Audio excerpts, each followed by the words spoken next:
What is up, guys, and welcome back to another episode of our Vancouver Canucks Be a GM mode. So the Russians have arrived. Yakupov, Alexander Semin, Andrei Vasilevsky. The two of them were acquired last episode, Yakupov and Vasilevsky. We started off the year pretty decent. I think at one point we were like 9-3, and I had a little bit of hope there, but then we kind of came down back from our hot start, kind of came down to earth. November was not very kind to us. We've actually won 3 of our last 4 games going into December here, so it's kind of weird because we could potentially sneak into the playoffs, but what I think is going to happen, and the majority of you guys in the comments down below, my assistant GMs, you guys were telling me you're probably going to get a top 15 even or a top 10 pick this year, so don't hope for the playoffs. Kind of aim for the playoffs, but wherever you land is a success, because I think anywhere above the bottom 5 in the NHL is a success, because again, this is a rebuild. It's not something that's going to take a year or 2 years. It's going to be 3 or 4 years before we are a successful playoff team, and I know you guys understand that, and you guys are smart, because I was looking at the comments and you guys were telling me that Sven Baertschi is pretty much a waste. He doesn't really get that good, even though he does have the 4 red star potential. You guys are telling me to put him down on the 3rd line and play Jannik Hansen on the 2nd. So I'm going to bring up Jannik Hansen. He is a vet. He's been around the Canucks for a while. He's going to teach Bo Horvat. This is a very grindy line. I really like that. And then Austin Matthews actually has pretty good passing, so hopefully he can get Sven Baertschi going a little bit. And you guys are actually helping me out a ton here, because I didn't even know that Austin Matthews was on the PK. So what I'm going to do is I'm going to put Horvat there.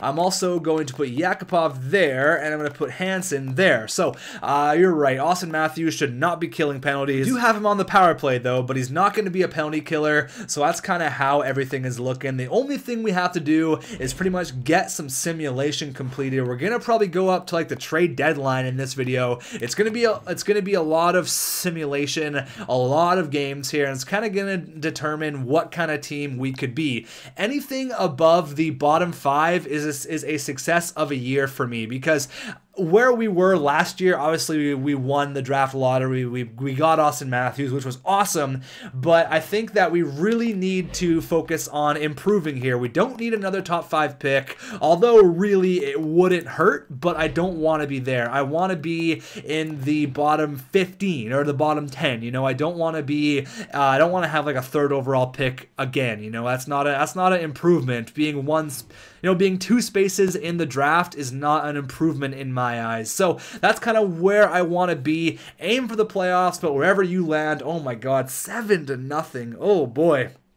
Ouch. That is, that really hurts. 7-0. Was that actually against, hold on, was that against Nashville? That was. You know who probably got the shutout? It was Frederik Andersen. And I actually want to put up a couple of pictures right now. I got some fan art on Twitter. You can pause and read what everyone says, but that picture of Frederik Andersen had me dying. That is hilarious. We didn't want to come to Vancouver, but he's going to go to Nashville, where they have Pekka Rinne. He also sent me this. The New Look Canucks had all the guys in their Canucks sweater, and it says, will the new general manager xTech destroy the Canucks or make them into a dynasty? I'm hoping it's a dynasty. I really am, but I think the only thing here is to get some simulation done and hopefully beat Nashville and score 1,000,000 goals on Frederik Andersen. We could have offered him a bit more cash, but 15, 15, and 2. Alexander Semin, 14 goals already. That's pretty good. I'm hoping for about 20 to 25, maybe even 30 goals for Alexander Semin. That would be huge.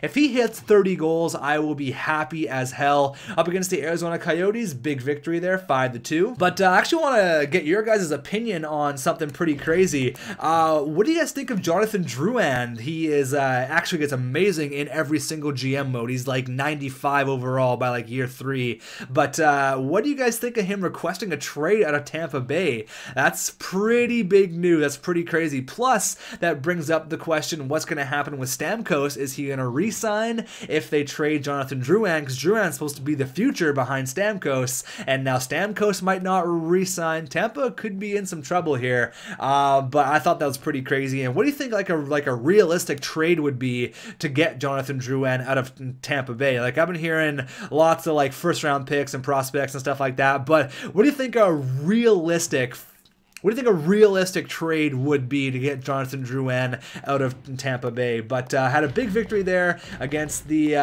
Winnipeg Jets. Let's slow in this game here against the Nashville Predators. Hopefully score 5 goals on Frederik Andersen if he got the start. And Shea Weber gets a goal 2 minutes in. All right, first period, 4-1. Oh my God, they did start Frederik Andersen, but Shea Weber, Craig Smith gets 2, and Colin Wilson gets another one. Okay, terrible first. Period number 2, 7-2. Oh my God, they are shitting all over us right now. Let's just get this one over with. Okay, no more damage in the third period, but wow, they have put 7 goals up in back-to-back games against us. So Nashville definitely has our number, and they're laughing at us because they offered Frederik Andersen like 500 grand more, and he went to Nashville to play with Pekka Rinne, which I'll never understand, but that's how it kind of goes. Up against Henrik Sedin and the Winnipeg Jets, and we lose 4-1. So I think it's going to be in the position to be a bottom 15 team, which again isn't that bad. That's an improvement from last year. It's not great. It's honestly not fantastic, but it's an improvement. And my kind of end-all goal is to make the playoffs next year. Just squeak into the 8th spot, or maybe even the 7th or the 6th. You know, once you're in the playoffs, anything can happen. But we've dropped a few games here, and I don't think there's really any line changes I can do to improve the team. You guys kind of said the lines were all right, except for move Sven Berchi down. Up against Edmonton, 2-0 win. There you go. Let's get the scout out there. Goalies, we'll go forwards. We'll actually go defense in the O for 6 weeks. There you go. Defense in the O in the Ontario Hockey League. There you go. Let's get some more simulation done up to the All-Star game. Well, again, we'll probably go all the way up to the trade deadline. And if you guys think we really need to make any trades, you can let me know. But I don't think that a trade at this point is going to help our team at all. There's no point. All these guys are really, really young. Like, Nail Yakupov is going to be around when this team is going to be a powerhouse. Like, Alexander Semin might be around. Alexander Edler is still really, really young. He's like 29, so there's still lots of opportunity for these guys to see a winning franchise here in Vancouver, so no rush. Don't worry. Be happy. Everything's going to be fine. Jimmy Benn, Kopitar, Patrick Kane. We'll see if any Vancouver Canucks made the All-Star team. Yakupov did, actually. That's kind of nice. Duncan Keith and Drew Doughty, Ekman Larson, Shea Weber, Shattenkirk, and Klimberg. Unfortunately, no one else, but very, very nice there for Yakupov to make the All-Star squad. There you go. Attaboy. At least we got one player representing us. That's good news. So again, we're probably going to go all the way up here. This might not be the longest video, but all there really is to do is just simulate until we drop. There's not a whole lot we can do here. We can maybe look at acquiring like a depth player for next year's playoff run at the trade deadline, but even then, it's going to be a stretch to do that. You don't really have a whole lot of things to trade. I don't really want to trade any more picks. I don't want to trade any more picks. That's 100% sure. And we're just getting tooled here. We had a really hot start, but yeah, I think I know where we kind of stand now. Since we're at the start of a new month, I'll do a little recap here. Rene Bourque went to the LA Kings in exchange for a second and a prospect, I think. And then where are we? So we're bottom of the barrel again. We could potentially be in a top 5 situation. That's all right, though. You know what? It's an improvement. It's a small one. It's not a big improvement, but it's a tiny one. And improvement is good, whether it's 2 spots up in the draft or 10 or 15 or whatever. It is an improvement. And Alexander Semin has hit 20 goals. That's nice. Now Yakupov, 30 helpers there.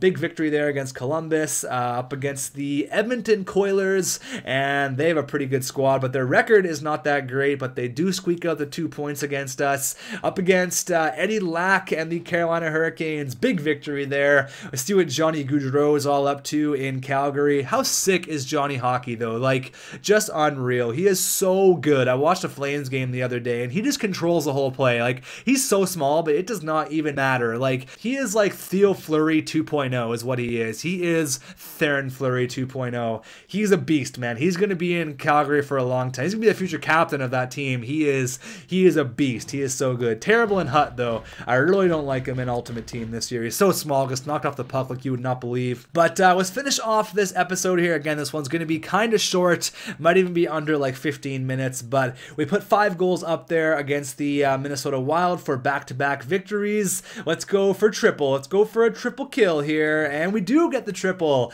3 victories in a row. Alexander Semin, 25 goals. That is awesome. There you go. That's what I'm talking about. The Russians are leading the way. Vasilevsky, don't worry about it, buddy. You're still really young. Don't worry about losing a few games here and there. You're going to be fine. And we lose. I think that was an OT, actually, so we think we got the pity point out of that one, but I am stoked on 25 goals. I didn't think he would hit it this quick. That's fantastic. That's really awesome. So 25 goals for Alexander Semin there, and we lose 3-1 against the Tampa Bay Lightning with Jonathan Drouin, who gets to be so good. But we got one last game here against Ottawa, a Canadian matchup. Let's go. First period, 1-0 Austin Matthews on the power play. There you go, on the Hamburglar. Period number 2, 3-3 Seacash and Alexander Edler, and then Bobby Ryan, Alex Chason, and Mika Zibanejad. Let's get the third period underway. Hopefully we can sneak out a victory here. It's always nice when Austin Matthews scores, but Cody Ceci gets one on the power play. Come on, guys. We need a big goal here. Need someone to step up. Someone step up. Zibanejad gets another one, and that's going to be all she wrote. Unfortunately, we drop another 2 points to the Ottawa Senators, and the Hamburglar gets the victory. Eric Carlson, 3 helpers. All right, so that's fine. You know what? It's okay. Everything's fine. 26, 33, and 4. Not a great record. I completely agree with you. Not a fantastic record. We're not even up there for goals against or anything like that. Wins, we should be up there. Yeah, we're number 5 for wins. Look at Tyler Seguin and Jimmy Benn, already above 80 points each. Oh my god, that's just sick. That's seriously so crazy. John Tavares, 41 goals. Oh my god. Tyler Seguin, 37. There's a lot of goals being scored right now. Kopitar leading the way with 52 helpers, and 50. We're last place in the NHL. Last. Very last place in the NHL. Oh boy, we're 30th right now. We're 30th. Oh boy. Eventually, like, ideally I'd want to be here, but you know, if we're gonna go for a lottery pick, fuck, I mean, oh man, that's just embarrassing. But it is a rebuild. It's a rebuild. It's okay. It's all right. It's okay. Let's do a little team update here, and then that is going to be it for this episode. Next episode, we might make a trade if you guys think we should. You guys can let me know. But Nail Yakupov leading the way with 47 points. He's a -4 though. Alexander Semin with 42, 25 goals. Darren Helm, 40 points. There you go. Bo Horvat almost has 40 points on the second line. That's really nice. Alexander Edler, 9 goals, 33 points there. -21 though. It's okay. It's all right. It's going to be bad for a few years, but I can promise you it'll get a lot better. Jannik Hansen, 30 points. There you go. Lindholm, 29. Matthews has 26, and he's a -16. Ouch. Lyndon Vey, Jake Virtanen, Sven Berchi, all these guys down here. Luke Shen, yeah, it's not looking that fantastic. Rookie skaters, Jake Virtanen is the only rookie skater we have. I guess Austin Matthews, but I don't know why he doesn't show up. It's really honestly strange. 4 and 9 for Markstrom, and look at the goals against average. Oh boy, Vasilevsky. It's all right, buddy. Don't worry. He's 84 overall, 2 shutouts there. It's okay. It's okay. Everything is gonna be fine. I can promise you. It looks like hell right now, but we got a plan in place, and we should be all right. So let me know if you think we need to make a trade, if any. Maybe getting like a depth player. Am I too crazy to think that we're going to be a playoff team next year? Is that too crazy of me to think? Because I think that Jared McCann will probably be NHL ready next year. He's having a fantastic year in the AHL.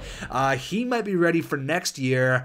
I mean, Ivan Provorov might even be 82 overall by the time next year rolls around. He could definitely be a player that we could definitely utilize next year. Maybe he'll have to spend 1 year in the A, but he's definitely on the right path. This guy might not be ready for a few more years. He was our second round pick last year. Nikolai Ehlers, again, can be a player we could utilize for next year. 60 points in 55 games. Looks like him and McCann have some instant chemistry. That's really nice. Where is Josh Morris? He's got no trade value. Where is he looking? 34 points in 55 games there in the AHL. So we got some prospects. We're probably going to have a top 5 pick. It's looking like this year, which isn't a bad thing. Again, not a bad thing. We'll have to look here at, let's do some scouting reports really quickly. I actually want to check my GM tracker and we can upgrade that a little bit. We got 292. I think I would like to upgrade our scout, but we can't yet. Assistant coach, game injuries, doesn't matter. We have injuries off. Yeah, you know, we can go pro scout, make them up by 1. There you go. I do want to check the potential players that we could draft for next year, because we can go to the scouting options here and kind of see what players are available. We don't need a goalie. We could probably use a franchise defenseman if that would be something that could come up available. So Argentino, he's the only top 5 guy listed. He is a defenseman. He's Canadian. He is he's a two-way defenseman from Halifax. Or we got this guy, two-way defenseman. Nolan Patrick is the highest rated skater that I can see. Actually, Cope is right there. But I think it's a little bit early to look at these skaters. Look at the scouted goaltenders. There's a lot of top 10 goalies out there, but we already have our goalies in place. We got Joe Fleshler in the AHL, and we got Andre Vasilevsky right here. So thanks for watching, guys. Let me know for next episode, and I will see you guys then.